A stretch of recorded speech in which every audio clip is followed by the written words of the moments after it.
July 10, 1968. Faith Temple Church. Frank Lucas stood alone beside Bumpy Johnson's casket. The viewing line had cleared. Family had stepped back. For 3 minutes, Frank spoke in a whisper only the dead could hear. He was apologizing. Not for Bumpy's death. Not for anything recent. For something that happened 3 years earlier. Something brutal. Something that had fractured their relationship so completely that Bumpy barely spoke to Frank for the last 18 months of his life. People in the church assumed Frank was grieving, paying respects, saying goodbye to his mentor. They were wrong. Frank was asking forgiveness for the moment he'd ignored Bumpy's most important lesson. For the night he'd let pride override training. For the decision that nearly cost both of them everything. And that decision had started with 5 words Bumpy told him never to say. Frank Lucas had worked for Bumpy Johnson since 1953. 15 years of learning, watching, absorbing lessons about power and control and survival in systems designed to destroy people like them. Bumpy's central teaching was simple. Violence is the last option, not the first. You use it when every other tool fails, when negotiation breaks down, when reputation won't carry weight, when there's no other choice. This wasn't morality. This was mathematics. Violence attracted attention. Attention brought police. Police brought federal investigators. Federal investigators brought the kind of scrutiny that collapsed entire operations. Bumpy had survived 40 years in Harlem's underworld by understanding this calculation. By solving problems before they required blood. By maintaining relationships that prevented conflicts from escalating. By being the person who kept peace rather than won wars. Frank understood this intellectually. Had nodded along during countless conversations about restraint and timing and strategic patience. Had watched Bumpy de-escalate situations that seemed destined for violence. But understanding and practicing are different things. In 1965, Frank was 34 years old, confident, capable, trusted with significant responsibility in Bumpy's operation. He handled collections from policy operators, maintained relationships with suppliers, resolved disputes between street dealers. He was good at all of it, maybe too good. Success had given him something dangerous, belief in his own instincts over Bumpy's experience. The problem started with a dealer named Marcus Webb, mid-level operator. Ran numbers in Upper Harlem, had been reliable for years, then suddenly wasn't. Money came up short. 3 weeks in a row. Small amounts. 500 here, 700 there. Amounts that could be mistakes, or could be testing boundaries. Frank investigated quietly, asked around, confirmed Marcus was skimming. Not due to gambling debts or drug problems, just greed. Just the calculation that he could get away with it because enforcement had gotten lax. This needed correction. Everyone agreed. The question was how. Bumpy's approach. Bring Marcus in for a conversation. Explain the problem. Give him one chance to make things right. If he refused, remove him from operations and make sure everyone understood why. Clean, quiet, effective. Frank thought this was too soft, too slow. Too uncertain. Marcus had been stealing for weeks. Had disrespected the operation. Had assumed Bumpy's age meant weakness. This required a harder response. A message that resonated beyond just Marcus. Bumpy disagreed. Strongly. They argued about it for an hour. Bumpy laid out exactly why escalation was wrong. Why making an example created more problems than it solved. Why the goal wasn't fear, it was order. Frank listened, nodded, told Bumpy he understood, then did exactly what Bumpy had forbidden. 3 nights later, Frank and 2 others found Marcus leaving his apartment. They didn't kill him. Bumpy's prohibition against unnecessary killing was one line Frank wouldn't cross. But they hurt him, badly, broke his arm, cracked ribs, made sure he'd carry the memory permanently. Then they spread word about why it happened. Made sure every operator in Harlem heard. Marcus had stolen. Marcus had paid. This was the cost of disrespect. Frank thought he'd solved the problem. Thought he'd sent the message Bumpy was too cautious to send. Thought he'd strengthened the operation through decisive action. He was wrong about all of it. The first consequence came within 48 hours. Marcus Webb's cousin was NYPD. Not a street cop, a detective with the Organized Crime Task Force. Someone who'd looked the other way on Harlem operations because the money was good and the violence stayed contained. Marcus being beaten changed that calculation. Made it personal. Made it political. Made it the kind of situation where looking away became impossible. Within a week, the detective had pulled surveillance on Frank, on Bumpy, on everyone connected to their operation. Not enough for arrests, not yet, but enough to make operations difficult. Enough to send the message that protection had limits.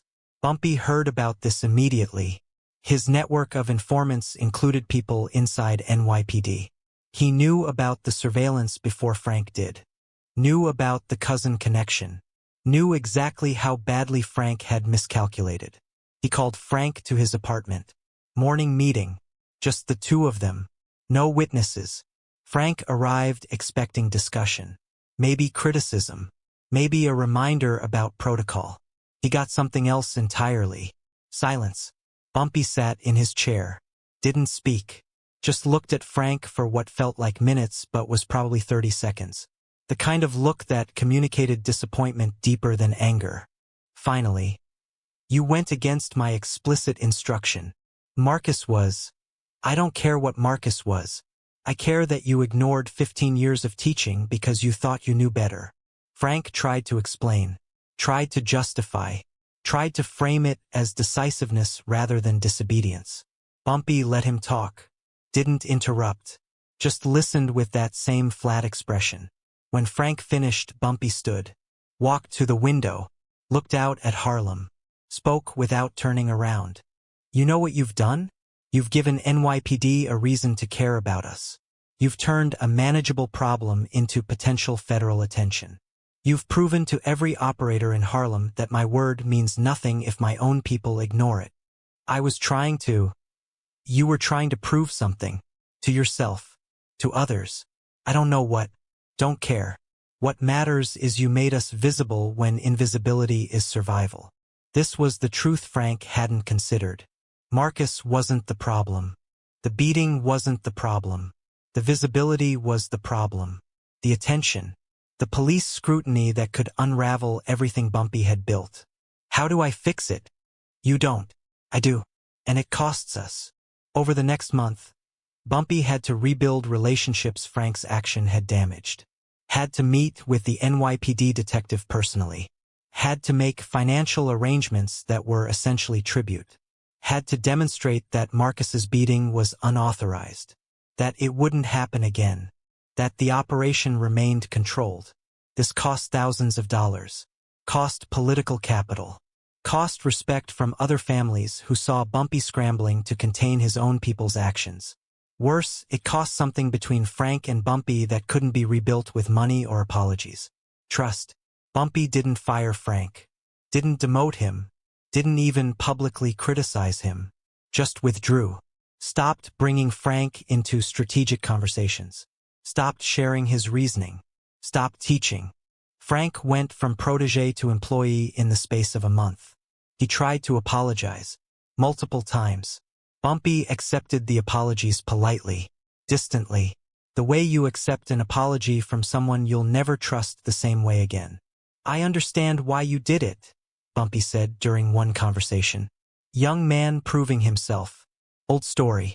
Happens every generation. Usually ends badly. Sometimes with death. Sometimes with prison. Sometimes with just this, the severing of something that can't be restored. Can I earn it back? Trust isn't earned back. It's either there or it isn't. Right now, it isn't. That was 18 months before Bumpy died. 18 months of Frank working in the operation but outside Bumpy's inner circle. 18 months of watching younger operators get the attention and teaching Frank used to receive. 18 months of understanding exactly what his decision had cost. The irony was brutal. Frank had acted to prove he deserved more authority. His action proved he wasn't ready for the authority he already had. Marcus Webb disappeared from Harlem 6 weeks after the beating. Relocated to Philadelphia. Took the hint. The message had been sent and received. But the cost of sending it exceeded any benefit by orders of magnitude. July 10, 1968. The funeral. The viewing line cleared. Frank approached the casket. Stood there looking at Bumpy's face. Composed. Peaceful. Free of the disappointment that had marked every interaction for the past 18 months. This was the moment Frank had been dreading and needing in equal measure. He leaned close. Close enough that his whisper wouldn't carry beyond the immediate space. Close enough that this conversation was private even in a room full of people. "I'm sorry." 2 words he'd said before. Multiple times. But saying them to a corpse was different. There would be no response. No acceptance. No forgiveness. Just the statement itself, made for its own sake rather than any outcome. "You told me violence was the last tool. I treated it like the first. You told me invisibility was survival. I chose visibility for ego. You trusted me with everything you'd built, and I risked it to prove something that didn't need proving." His voice was barely audible. Controlled. Not emotional. Not performing grief. Just stating facts to someone who could no longer dispute them. Marcus Webb was nothing. A small problem with a simple solution. I turned him into a crisis because I thought I knew better than 40 years of your experience. I thought decisiveness meant ignoring counsel. I thought strength meant rejecting caution. Frank paused. Glanced back. The church was filling for the service. People taking seats. Family returning to their section. He had maybe 2 more minutes of relative privacy. "You withdrew from me after that. Stopped teaching.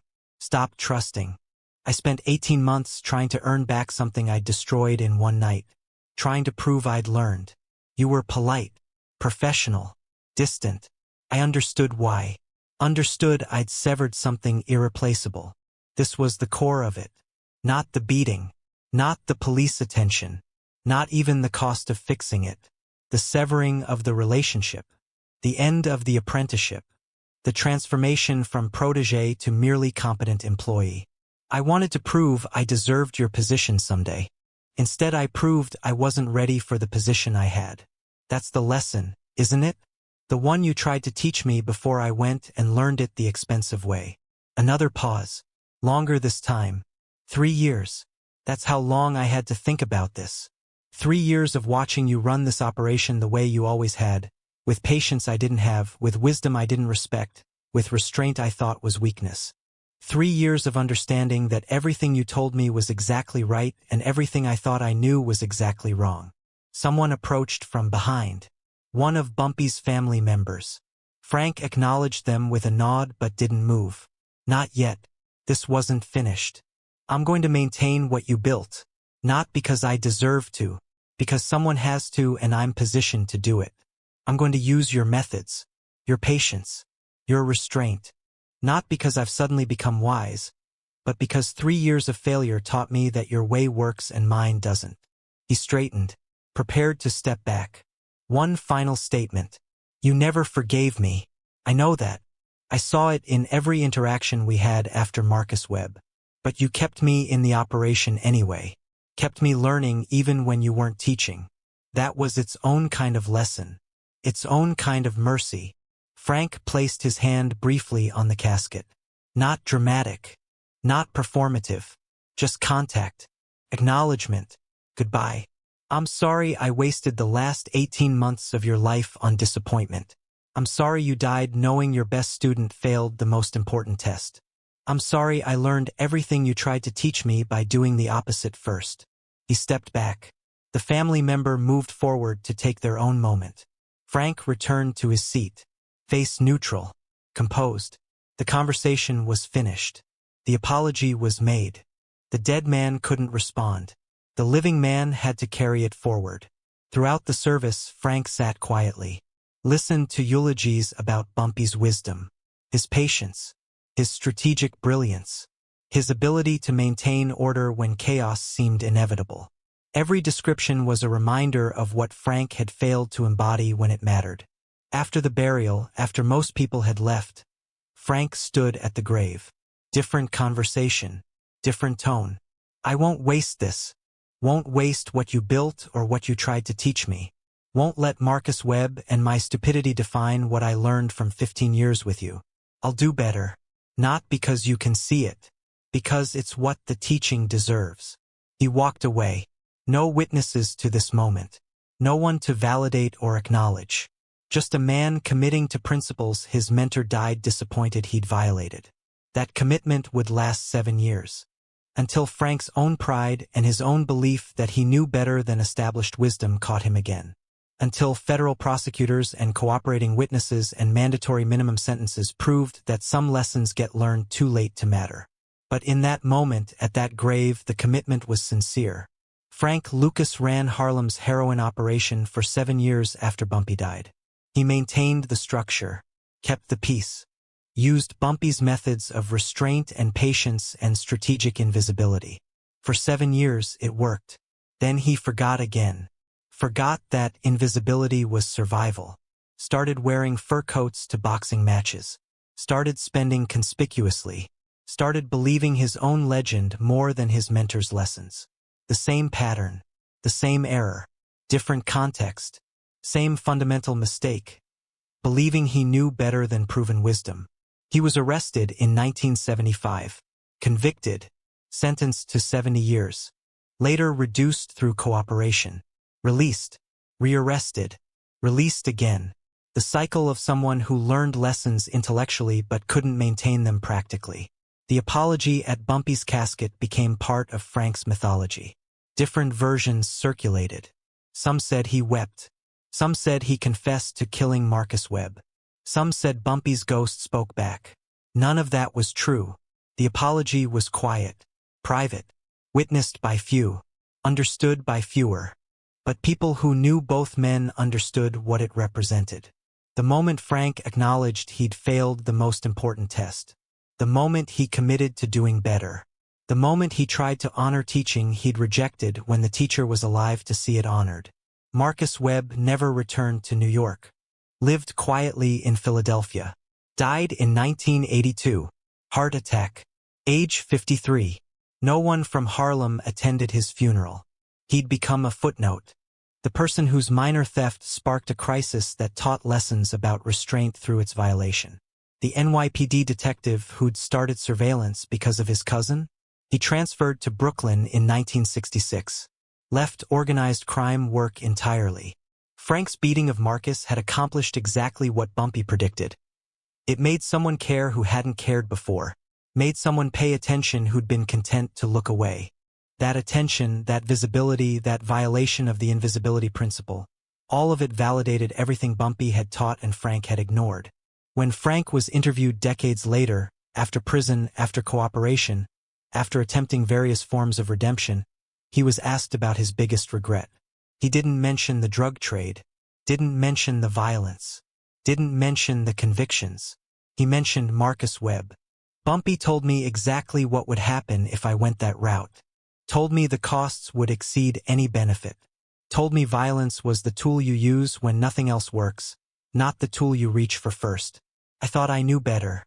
Thought 40 years of his experience was less valuable than my need to prove something. Cost me 18 months of learning from him. Cost me his trust. Cost me the relationship that mattered most.